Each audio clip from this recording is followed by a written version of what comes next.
Bruce Boudreau comes with, like I say, a very positive attitude. He's the type of guy that you want to sit and talk hockey with. And I don't know if you saw his mask that he was wearing last night. Like it's like he had like a leftover mask. It was like almost too big for his face, and everything it suited it perfectly. It does exactly. I'm watching him. I'm like, this guy's wearing a Christmas mask. Like, it's unbelievable, and it matches his tie. And like the guys, you're right.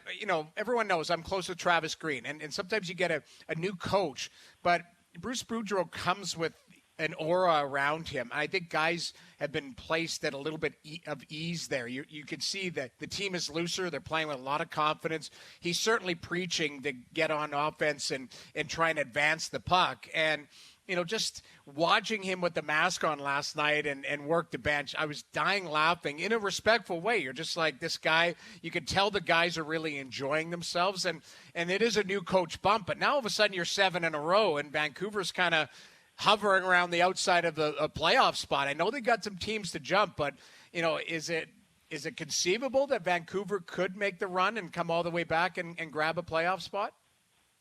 Well, first of all, could you imagine, like, okay, if you made a bad play or something, and let's say Brucey kind of lost it, and you're looking at him with that mask on, like, do you laugh a little bit? Like, do you just turn your head and you're like, I can't take him seriously right now. I know he's mad at me, but I just can't do it, right? Yeah. But I mean, yeah. Okay, so when you look at their lineup, you got to check off some boxes, right? So you start with the goalie. Vezina caliber goalie, so check that box. And you have an elite puck mover in Quinn Hughes, so you can check that box. Probably lacking a little bit on NHL quality depth on the back end, so that's probably something they're going to look to address going forward.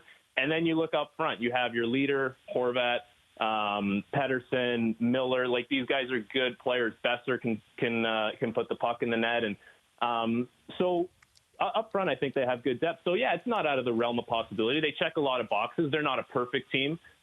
They might not be a playoff team, obviously. Like, they've won 7 in a row. I don't know if they're going to come back down to reality at some point, but, ride the wave. Enjoy it while you can and see what you can do. You have some good pieces there. And, with Jim Rutherford in charge now, he's obviously a very savvy GM. He's been around the league a long time, had a lot of success. So one thing about him, he's going to be looking to make changes. Like, he doesn't stay put for very long with anyone, so I think that's going to be something going forward.